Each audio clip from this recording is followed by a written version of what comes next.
तो आज हम लोग देखेंगे कि संविधान सभा, भारतीय परिप्रेक्ष्य में संविधान सभा का निर्माण कब हुआ, कैसे हुआ, इसके बारे में हम लोग थोड़ा तथ्यपरक बातों के साथ इसका विश्लेषण करेंगे। तो सबसे पहले हम देखेंगे कि संविधान सभा की परिकल्पना किसकी है, किन्होंने ये सोचा कि संविधान होना चाहिए। तो सबसे पहले सर हेनरी मैन जो इंग्लैंड के रहने वाले थे, उन्होंने सबसे पहले संविधान सभा का विचार दुनिया को दिया। सबसे पहले संविधान सभा का विचार दुनिया को दिया कि संविधान होना चाहिए। अब सबसे पहले तो दिया, लेकिन अपनाया किसने? सबसे पहला सवाल तो यह भी होता है कि उन्होंने दे दिया, लेकिन पहले अपनाया किसने? तो इस सवाल का भी जवाब हमारे पास है, और मैं कहना चाहूंगा कि अमेरिका और फ्रांस ने सबसे पहले इसे लागू किया। किसने लागू किया?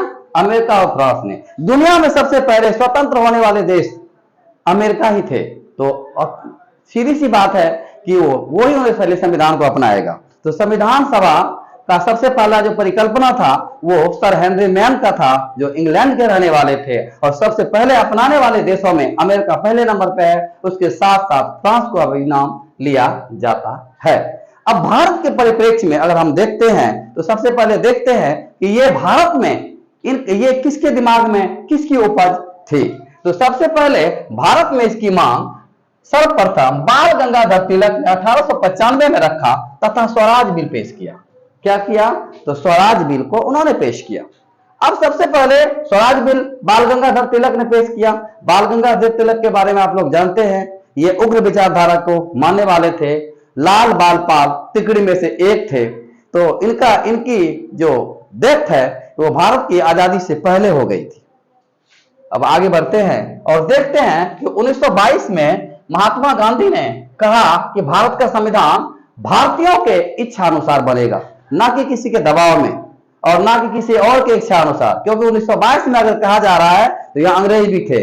कहने का अर्थ यह होता है कि अंग्रेजों की इच्छा नहीं होगी, सिर्फ भारतीयों की इच्छा होगी कि भारत का संविधान कैसा होगा, क्या विचार होगा, क्या व्यवहार होगा, भारतीय ही इसके बारे में निर्णय लेंगे।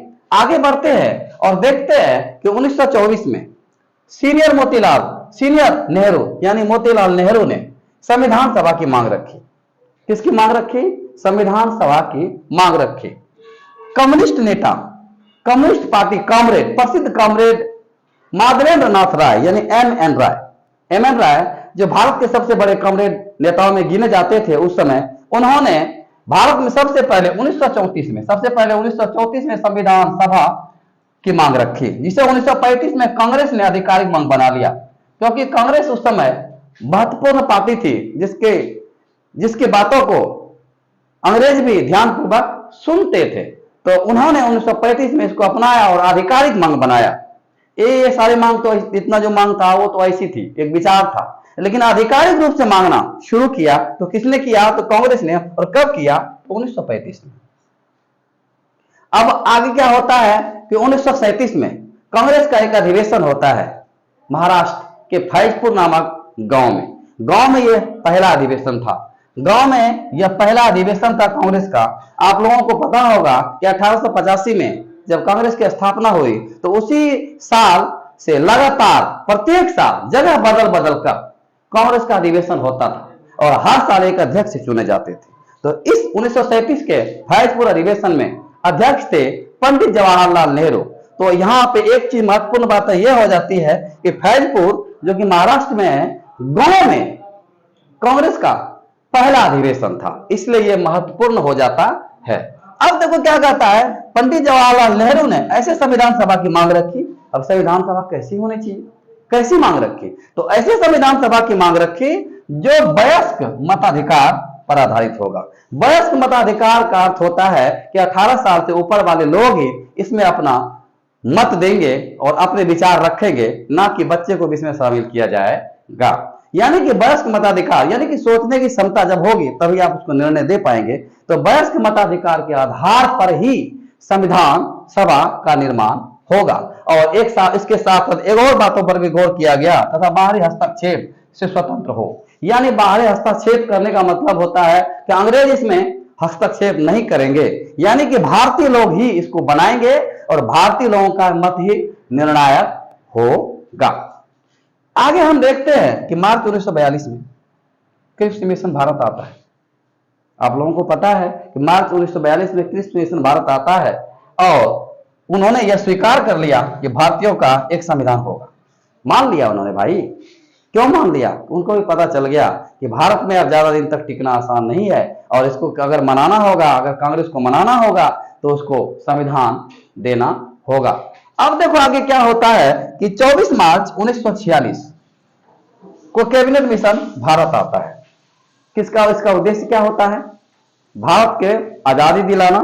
कैबिनेट मिशन का उद्देश्य होता है कि 1948 तक भारत को आजादी दे दी जाए। जून 1948 का एक लक्ष्य था कि उसको आजादी दे दी जाएगी, यानी कि भारत में सत्ता का हस्तांतरण होगा।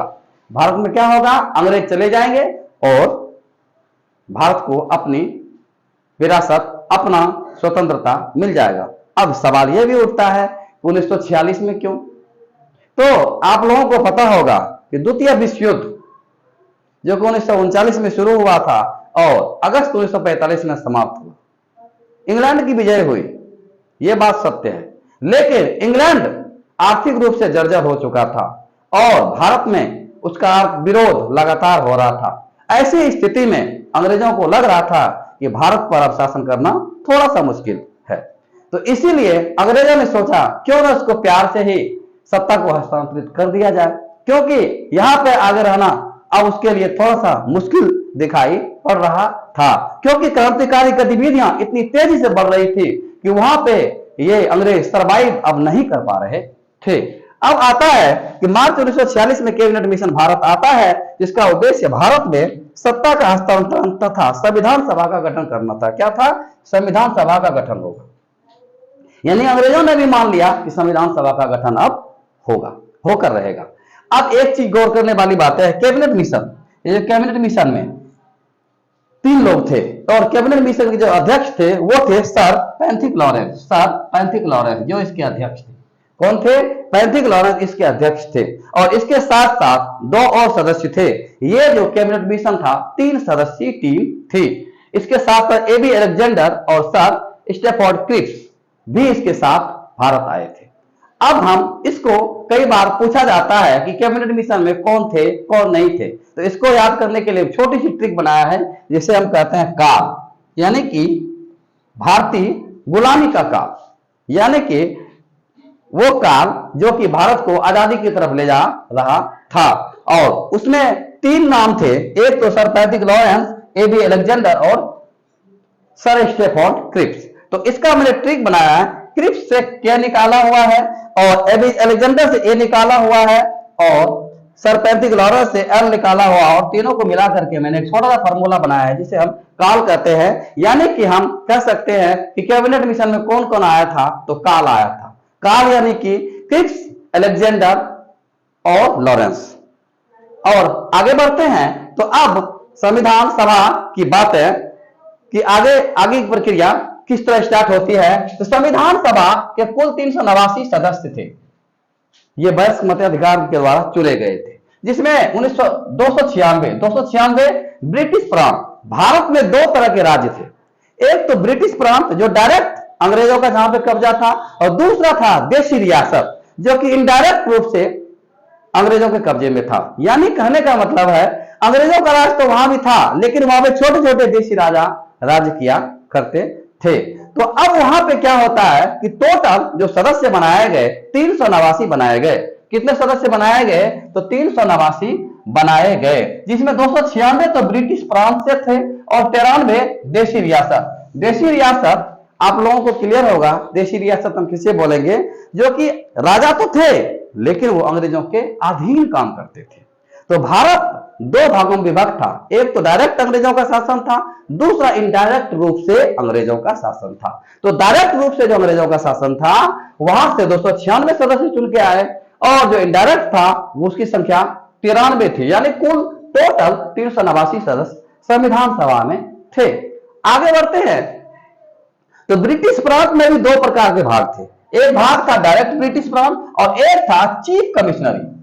एक था चीफ कमिश्नरी, जैसे इस तरह से हम लोग आज पढ़ते हैं केंद्र शासित प्रदेश। भारत में इस समय 28 राज्य और 8 केंद्र शासित प्रदेश हैं। उसी तरह से वहां पे 4 चीफ कमिश्नरी स्टेट थे, जिसे आज हम केंद्र शासित प्रदेश समझ सकते हैं, उसी तरह का 4 कमिश्नरी स्टेट था, वहां से एक एक सदस्य चुने गए थे, यानी कि 4 सदस्य वहां से चुने गए थे। ये चीफ कमिश्नरी स्टेट थे दिल्ली, कुर्ग, बलूचिस्तान तथा अजमेर। दिल्ली, कुर्ग, बलूचिस्तान तथा अजमेर, ये 4 स्टेट उस समय थे, यानी कि 292 तो ब्रिटिश प्रांत और 4 चीफ कमिश्नरी स्टेट से थे। 4 कहां से थे? तो चीफ कमिश्नरी स्टेट से थे और बाकी देशी रियासतों से थे। टोटल इसकी संख्या 389 थे। अब देखो बात करते हैं, अब तो संविधान सभा के सदस्यों का जो चुनाव हुआ वो अप्रत्यक्ष निर्वाचन पद्धति से जुलाई 1946 में संपन्न हुआ।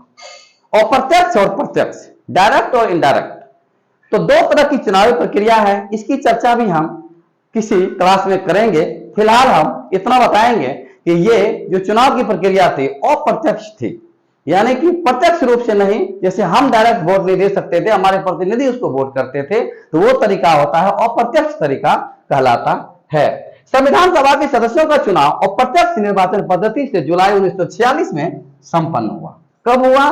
तो जुलाई 1946 में संपन्न हुआ। इसमें कांग्रेस के 208, इसमें कांग्रेस के कितने थे? 208। मुस्लिम लीग जो उसमें दूसरी सबसे बड़ी पार्टी थी, इसके सदस्यों की संख्या 73 थी तथा बाकी अन्य जो पार्टियां थी उसके 15 सदस्य उसमें चुन करके आए। अब आगे होता क्या है कि कांग्रेस 208 पर आ गई, मुस्लिम लीग 73 पर आ गई, बाकी को 15 सीटें मिली। आगे बढ़ते हैं तो अब क्या होता है कि मुस्लिम लीग को पता है कि हमारी संख्या कम है, इन्होंने क्या किया, आगे इन्होंने क्या किया, इन्होंने संविधान सभा का क्या कर दिया? बहिष्कार कर दिया, क्योंकि उन्हें पता था कि हम अगर कुछ बोलेंगे तो हमारी बातों को सुनी नहीं जाएगी, क्योंकि कांग्रेस वहां स्पष्ट बहुमत में है, जिसका बहुमत होगा उसी को सुना जाएगा, तो क्यों ना हम इसे बायकॉट करें। आगे बढ़ते हैं और देखते हैं क्या होता है। फ्रैंक एंथोनी, महत्वपूर्ण सवाल यह उठता है कि फ्रैंक एंथोनी एंग्लो इंडियन वैसे समुदाय को कहा जाता है जिसके माता पिता में से कोई भारतीय है और वो मूल रूप से यहीं पे बस गए हैं, तो वैसे लोगों को एंग्लो इंडियन कहा जाता है। तो 389 सदस्यों में एक एंग्लो इंडियन थे। सवाल पूछा जाता है कि संविधान सभा में एंग्लो इंडियन सदस्य कौन थे, तो उसका उत्तर होगा फ्रैंक एंथोनी। और इसके साथ एक पारसी समुदाय के भी लोग थे, क्योंकि सभी को संविधान सभा में सभी को उचित स्थान दिया गया था। अगर जो कोई नहीं चुना जाता था तो उससे एक लोगों को चुना गया था। तो पीएच मोदी जो पारसी समुदाय का प्रतिनिधित्व करते थे, जो कि 389 सदस्य संविधान सभा में चुने गए थे। ये दोनों सवाल ही महत्वपूर्ण हो जाता है अपने आप में, क्योंकि एक एक सदस्य दोनों चुने जाते हैं, तो दोनों सवाल कई बार एग्जाम में पूछे जा चुके हैं और आगे भी इसके पूछे जाने की संभावना बिल्कुल बनी हुई है। आगे देखते हैं कि संविधान सभा का जब चुनाव हो गया तो इसका बैठक भी आयोजन होगा। तो बैठक कहां होगा? तो अब जब इसकी राजधानी दिल्ली है तो बैठक तो दिल्ली में होगी। पहले कई जगह बैठक होती थी, लेकिन जब संविधान बन गया और इसकी राजधानी दिल्ली थी तो संविधान सभा का बैठक भी दिल्ली में आयोजित होना था। तो अब देखो संविधान सभा की प्रथम बैठक होती है 9 दिसंबर 1946। ये सवाल भी महत्वपूर्ण है, ये सवाल काफी महत्वपूर्ण है। अब 1946 9 दिसंबर 1946 संविधान सभा की प्रथम बैठक कब हुई? यह सवाल हमें लगता है कि 50 से अधिक बार रिपीट हो चुका है और आगे भी इसके रिपीट होने की संभावनाएं बरकरार है, इसलिए इन क्वेश्चनों पर ध्यान देने की जरूरत है। आगे देखते हैं कि प्रथम बैठक 9 दिसंबर 1946 को दिल्ली में आयोजित किया गया और जिसके अध्यक्ष कौन थे? सच्चिदानंद सिन्हा। बिहार के सच्चिदानंद सिन्हा को अध्यक्ष बनाया गया। क्योंकि इनका स्वास्थ्य उतना अच्छा नहीं था तो ये अस्थायी तौर पर थे। हालांकि अगले बार जब इसका चुनाव हुआ तो उनको आराम दे दिया गया, क्योंकि इन्होंने बोला था कि मेरा स्वास्थ्य ठीक नहीं है, मैं इसको पूरी तरह से नहीं चला पाऊंगा, इसलिए उनसे रिक्वेस्ट किया गया कि आज की सभा को आप चलाइए, आगे की सभा के लिए हम अस्थायी अध्यक्ष चुनेंगे। तो अस्थायी अध्यक्ष के रूप में सच्चिदानंद सिन्हा ने 9 दिसंबर 1946 को अपना योगदान दिया। तो ये भी सवाल काफी पूछा जाता है कि संविधान सभा की प्रथम बैठक जो 9 दिसंबर 1946 को हुई उसमें अस्थायी अध्यक्ष के तौर पर कौन थे? तो इसका सीधा सीधा सवाल का आंसर होता है सच्चिदानंद सिन्हा। आगे देखते हैं अगला सवाल, जो कि वो भी महत्वपूर्ण होने वाला है। अगला जिस देखते हैं, इस बैठक में 208 सदस्यों ने हिस्सा लिया। जो पहली बैठक हुई, इसको पॉइंट टू बी नोटेड, इसमें कितने सदस्यों ने हिस्सा लिया? तो 208 सदस्यों ने इसमें हिस्सा लिया। मुस्लिम लीग ने इसका क्या किया? बहिष्कार। हमने पहले बताया था कि मुस्लिम लीग ने इसका बहिष्कार किया। क्यों किया? जिसका कारण स्पष्ट था कि वो बहुमत में नहीं थी और वो जानती थी कि हमारी बातों को नहीं सुनी जाएगी, इसलिए उन्होंने बायकॉट किया। आगे देखते हैं, संविधान सभा की दूसरी बैठक होती है 11 दिसंबर 1946। पहली बैठक 9 दिसंबर और दूसरी बैठक 11 दिसंबर 1946 को कहां होती है? ये भी दिल्ली में होती है। ये भी कहां होती है? ये सारी बैठकें दिल्ली में ही हो रही है। तो ये बैठक कहां होती है? दिल्ली में होती है। इसमें डॉक्टर राजेंद्र प्रसाद को अस्थायी अध्यक्ष चुना जाता है। डॉक्टर राजेंद्र प्रसाद को अस्थायी अध्यक्ष। अब ये भी सवाल महत्वपूर्ण है कि संविधान सभा के अस्थायी अध्यक्ष कौन थे? तो डॉक्टर राजेंद्र प्रसाद। और संविधान सभा के अस्थायी अध्यक्ष कौन थे? तो डॉक्टर सच्चिदानंद सिन्हा। दोनों ही सवाल अपने आप में महत्वपूर्ण है। अब देखो कहता है तथा उपाध्यक्ष, हालांकि ये ज्यादा पूछा जाता नहीं है, लेकिन मैंने मेंशन कर दिया है, अगर कभी पूछ ले तो इन सवालों का जवाब आप आसानी से दे पाओ। तो इसके उपाध्यक्ष चुना गया, वो थे एच.सी. मुखर्जी। बंगाली बाबू एच.सी. मुखर्जी को क्या किया गया? संविधान सभा का अस्थायी उपाध्यक्ष चुन लिया गया। आगे देखते हैं, 13 दिसंबर 1946 को संविधान सभा की अगली बैठक होती है और नेहरू जी इसमें उद्देश्य प्रस्ताव को पेश करती है। क्या करती है? नेहरू जी इसमें उद्देश्य प्रस्ताव को पेश करती है, जिसे संविधान सभा द्वारा अभी तो नहीं 22 जनवरी को स्वीकार कर लिया जाता है। 22 जनवरी कब? दिसंबर 1946 तो समाप्त हो गया, तो 22 जनवरी 1947 को, कब? 1947 को स्वीकार कर लिया गया। कब स्वीकार किया गया? तो 22 जनवरी 1947 को उद्देश्य प्रस्ताव को स्वीकार कर लिया गया। अब यह सवाल आता है कि संविधान सभा में उद्देश्य प्रस्ताव किसने लाया? तो पंडित जवाहरलाल नेहरू ने लाया। कब लाया? तो 13 दिसंबर 1946 को लाया। अब कब ये पास हो गया? तो 22 जनवरी 1947 को ये प्रस्ताव को पास कर दिया गया। ये सारे सवाल आपके क्लियर हो जाते हैं और आगे बढ़ते हैं। अब कुछ नोट्स हैं जो कि महत्वपूर्ण है। कई लोग कहेंगे महात्मा गांधी बहुत बड़े नेता थे, क्या वो संविधान सभा में थे? तो जी बिल्कुल वो नहीं थे। कौन कौन नहीं थे? मोहम्मद अली जिन्ना, वो जिन्होंने पाकिस्तान बनाया, क्या वो संविधान सभा के सदस्यों में थे? जी नहीं, वो भी नहीं थे।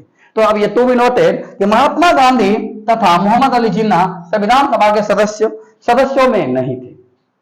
ये भी ध्यान देने वाली बात है। इतने बड़े नेता थे, लेकिन 389 सदस्यीय जो संविधान सभा थी वो शामिल उसमें नहीं थे। लोगों को लगेगा नहीं महात्मा गांधी तो होगा ही, मोहम्मद अली जिन्ना नहीं होगा, अरे बाप इतना बड़ा नेता नहीं होगा। नहीं थे ऐसे, यहाँ पे वो नहीं थे। इसलिए मैंने इसको विशेष रूप से इसको मेंशन किया है कि महात्मा गांधी और मोहम्मद अली जिन्ना इस संविधान सभा के सदस्यों में नहीं थे। अगले नोट्स में हम देखते हैं तेज बहादुर सप्रू, जो उस समय बहुत बड़े नेता थे, और जयप्रकाश नारायण, जेपी आंदोलन जिसके नाम पे जाना जाता है, वो संविधान सभा के सदस्य थे, लेकिन उन्होंने सदस्यता को स्वीकार नहीं किया। उन्होंने क्या किया? तेज बहादुर सप्रू तथा जयप्रकाश नारायण ने संविधान सभा की सदस्यता को स्वीकार नहीं किया, यानी क्या किया? अस्वीकार कर दिया। अब देखो एक सवाल और है, संविधान निर्माता पंडित डॉक्टर भीमराव अंबेडकर को कहा जाता है। तो भीमराव अंबेडकर पहले पूर्वी बंगाल से चुने गए थे। संविधान सभा में कहां से चुने गए थे? पूर्वी बंगाल से। पूर्वी बंगाल जो कि अब बांग्लादेश कहलाता है। क्या कहलाता है? बांग्लादेश कहलाता है। तो सीधी सी बात है, जब भारत आजाद हुआ तो भारत दो भागों में विभाजित हो चुका था, तो उस समय वो पाकिस्तान हो चुका था। तो सीधी सी बात है कि वो अब वहां से सदस्यों को वैल्यू नहीं दी जाएगी। तो भीमराव अंबेडकर जो पहले पूर्वी बंगाल से चुने गए थे, विभाजन के बाद उन्हें मुंबई प्रेसिडेंसी, उन्हें कहां से? मुंबई प्रेसिडेंसी से लड़ाया गया। जो वहां पे पहले कौन थे? तो एम.आर. जयकर थे। वहां से सदस्य कौन थे?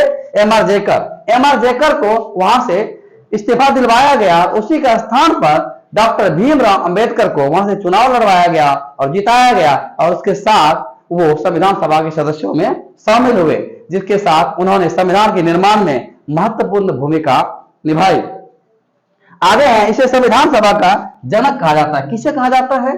तो डॉक्टर भीमराव अंबेडकर को संविधान सभा का जनक कहा जाता है।